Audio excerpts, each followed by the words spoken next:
नमस्कार, कार्यक्रम में स्वागत है आपका। सुशील जी, ये ऑलमोस्ट 24,600 हमने स्ट्राइक कर दिया आज। इंडेक्स पे पहले आपकी जो रीडिंग है उसको समझना चाहेंगे। क्या लग रहा है इंडेक्स से? निफ्टी बैंक पर व्यू क्या है आपका इस वक्त? पीसीआर से अनुरोध है, मेरे स्क्रीन को शेयर करें। हाथ कंगन को आरसी क्या, पढ़े लिखे को फारसी क्या। चार्ट की बात चार्ट से बताएंगे आपको। स्क्रीन पे अगर पीसीआर मेरी इस स्क्रीन को शेयर कर दे। जब तक वो शेयर करते हैं मैं आपसे बेसिक बात करूं। देखिए 25,777 तक करीब हम ऊपर गए थे ऐसे निफ्टी फ्यूचर्स पे, और हम करीब 1100 पॉइंट घट चुके हैं। 1100 पॉइंट घटने के बाद में बिना चार्ट के भी सामान्य ज्ञान से, कॉमन सेंस से कि अनुमान लगाया जा सकता है कि भाई यहां से 500 पॉइंट तक का रिबाउंड तो कभी भी आ सकता है, जिसको ये पीली रेखा से मैंने इसको इंडिकेट किया कि इतना रिबाउंड पॉसिबल है। और उसके बाद कंजर्वेटिव होने के नाते कि हमें एक साथ अग्रेसिव फोरकास्ट नहीं लेनी चाहिए जब तक हम इस रेजिस्टेंस लाइन को क्रॉस नहीं करें। फिलहाल के लिए हम अभी यही प्लॉट कर सकेंगे कि 25,303 के ऊपर जाए, 25,300 के ऊपर जाए बिना हम वापस एक बार करीब करीब इसी लेवल पर गिरेंगे। एक और चीज आप देखिए इस चार्ट पे, पिछले 6-7 महीनों में, पिछले 6-7 नहीं 4-5 महीनों में इस रेंज से, इस जोन से मार्केट कई बार निफ्टी कॉन्ट्रैक्ट यहां से घुमा है। तो 500 पॉइंट का निफ्टी पे रिबाउंड, और साथ साथ में अगर मैं बैंक निफ्टी की बात करूं तो बैंक निफ्टी भी करीब करीब इसी तरह का रिबाउंड देके 57,200 तक अगर आ जाए तो कोई बड़ी बात नहीं होगी। और इसको न भविष्यवाणी मानना चाहिए, न टारगेट सेटिंग मानना चाहिए। ये बहुत एक्सट्रीम शब्द है, इस पे माइंड अटक जाता है। जिस दिन भी निफ्टी बैंक निफ्टी ऊपर बंद आ गए पिछले दिन से, तो एक बार मंदी का सौदा काट के 500 पॉइंट की रिबाउंड निफ्टी में और 1000 पॉइंट की बैंक निफ्टी में खेलना चाहिए। पर मैं साथ में एक बात और ऐड करूं, जब ये अनिश्चितता बनी हुई है कि सिर्फ 500 पॉइंट का डेड कैट रिबाउंड है या एक नई चाल ऊपर की शुरू हो जाएगी, वो पिक्चर बाद में ही क्लियर होगा। परंतु बहुत सारे स्टॉक्स अभी भी ऐसे हैं जहां ये अनिश्चितता करीब करीब मिट चुकी है। और भले ही निफ्टी सिर्फ 500 पॉइंट की डेड कैट रिबाउंड बने, कई सारे स्टॉक्स ऐसे हैं जिनमें 20%, 30%, 35% तक की भी चाल लार्जर टाइम फ्रेम पर मिल सकती है। तो मैं उन पर भी, जब आप पूछोगे, बात करना चाहूंगा। हम तो उसका इंतजार कर रहे हैं। वैसे आपने कहा एक रिबाउंड की लाइक्लीहुड बनती है, पॉसिबिलिटी बनती है। 25,303 वो रेजिस्टेंस लाइन है। अनटिल उसके ऊपर जाना है तब तक ये सिर्फ रिबाउंड है और वापस शायद कोलैप्स कर रहा हो भारतीय बाजार। अच्छा सुशील सर, आपने अगले सवाल का क्यों तो वैसे ही दे दिया मुझे, और सबके जहन में वही है। एक तो ये रिबाउंड आ रहा होगा तो कौन सी थीम्स होंगी जो रिबाउंड में ज्यादा बढ़िया तरीके से पार्टिसिपेट कर रही होंगी? आप किन स्टॉक्स पे रिबाउंड आए, कोलैप्स करे, आप किन थीम्स, किन स्टॉक्स पे ज्यादा बुलिश हो सर? बहुत बढ़िया सवाल, आपने मेरे मन का सवाल दे दिया। बल्कि ये समझिए कि मैंने आपसे कह के सवाल मांग लिया है। तो वापस एक बार अनुरोध है, पीसीआर कृपया सिर्फ थोड़ी सी देर के लिए स्क्रीन को दोबारा दिखाइए। बहुत महत्वपूर्ण बात मैं एक चार्ट से आपको इलस्ट्रेट कर पाऊंगा। हाँ देखिए, निफ्टी की ही चार्ट आई है।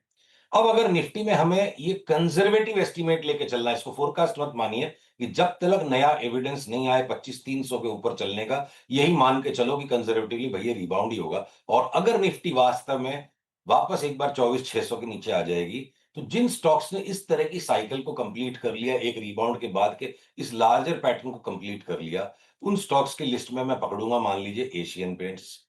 उन स्टॉक्स की लिस्ट में मैं पकड़ूंगा जुबिलेंट फूडवर्क्स। कि आप अगले 500 1000 पॉइंट की निफ्टी के फेयर में न पड़ के इनको 2 महीने 3 महीने के अंतराल में पकड़िए। मैं उसमें पकड़ूंगा पीडीलाइट को, जो पीडीलाइट लगता है यहां से 25% बढ़ जाए।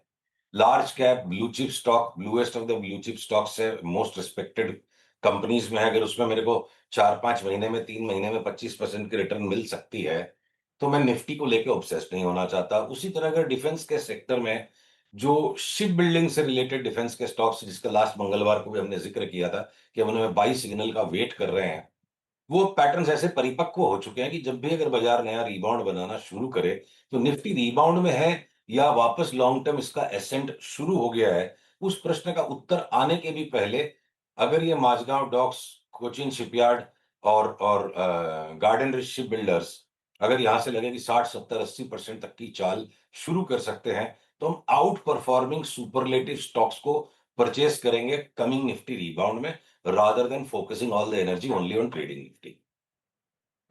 ओके। अच्छा सुशील जी, एक और बड़े सेक्टर पे और उस सेक्टर के स्टॉक्स पर आपका व्यू। आई मीन आईटी के नंबर्स बहुत ख़राब रहे। कल टीसीएस का उस छटनी की खबर ने अगर आप देखें ढांचा तोड़ दिया। हम लगभग 4 साल के लोस पे ट्रेड कर रहे हैं। आईटी पर आपका व्यू क्या कहता है अब इस वक्त? देखिए, टीसीएस की चार्ट, मैं बार बार पीसीआर को परेशान भी नहीं करूंगा, वो खुद ही दिखा दें अगर स्क्रीन, हाँ दिखा दी उन्होंने। तो देखिए, टीसीएस की चार्ट जो टूट करके आज साल के न्यूनतम स्तर पर करीब करीब आ गई है। ये अगर अगर किसी की कोई पोजीशन नहीं हो, कोई व्यू नहीं हो, और ये भी नहीं पता हो कि ये टीसीएस की चार्ट है, तो आप इस चार्ट पे क्या करोगे? एक चार्टिस्ट के नजरिए से इस चार्ट पे बाई सिग्नल के आने का वेट करना होगा। इतने घटे हुए स्टॉक को यहाँ पे जब आरएसआई डाइवर्जेंट हो गई, सारी वेव काउंट कंप्लीट हो गई, सारी न्यूज डिस्काउंट हो चुकी है, ऐसा प्रतीत होता है यहां बेचकर अब बहादुरी नहीं है। पर अब जब भी ये चार्ट घूम जाए, जिस दिन भी ये ऊपर बंद आना शुरू हो जाए, लोएस्ट प्राइस को स्टॉप लॉस बना के हम एक बार 3700 तक के रिबाउंड को खेलेंगे। तो आशीष जी के उस प्रश्न के साथ भी ऐड होता है कि अगर मार्केट का रिबाउंड आया तो किन स्टॉक्स पे ज्यादा आउट परफॉर्मेंस की आशा है। जहां सीवियर अंडर परफॉर्मेंस आईटी के लार्ज कैप्स में आया है, इन्फोसिस ने भी वो थोड़ी सुरसुराहट दिखाना शुरू की है, ऊंचा बंद आ जाए। जो स्मॉलर आईटी नेम्स हैं, एलटीआईएम, एम्फेसिस, बीएफएल, एलटीटीएस, ये सारे जो स्टॉक्स हैं, ये मेरे को लगता है एक्सट्रीम सुपरलेटिव परफॉर्मेंस दे सकते हैं 3 से 6 महीने के अंतराल पे। तो जहां बिल्कुल न्यूज बेस्ड कंसेंसस, जो रिजल्ट्स के फ्लो पे कंसेंसस बन गया, इसको किसी अन्यथा रूप में ना ले। पर पढ़ाई लिखाई का होना जरूरी है, बुद्धि का होना जरूरी है। पर जब सबके पास बुद्धि है तो फिर बुद्धि काफी नहीं है, बुद्धि के भी बियॉन्ड चलना पड़ेगा। तो बुद्धि से जो कुछ हो सकता था वो आईटी के स्टॉक्स में हो चुका है। अब बुद्धि के परे का खेल शुरू होगा, और वो खेल आप ट्रेंड से ही पकड़ पाओगे। और बुद्धि का जस्टिफिकेशन जब 3700 का भाव आ जाएगा टीसीएस का, तब फिर बुद्धि को जस्टिफाई करने के लिए उस टाइम उसकी खबरें मिलेगी। तो हम आईटी के स्टॉक्स में टकटकी लगा के बैठे हैं कि जैसे इनमें अपटिक आए तो हम स्टॉप लॉस के साथ लोएस्ट पॉइंट को स्टॉप लॉस बना के बड़ी तेजी इनमें ग्रैब करेंगे, क्योंकि कंप्लीट कंसेंसस है यहाँ, जिसको बेचना था सबका माल बिक चुका है। ओके, वैसे पीसीआर बिल्कुल परेशान नहीं होता जब आप कहते हो। पीसीआर तो बल्कि एक्साइटेड होता है कि सुशील सर आने वाले हैं आज। सुशील क्या जी, बात है। थैंक यू सो मच सुबह सुबह जुड़ने के लिए।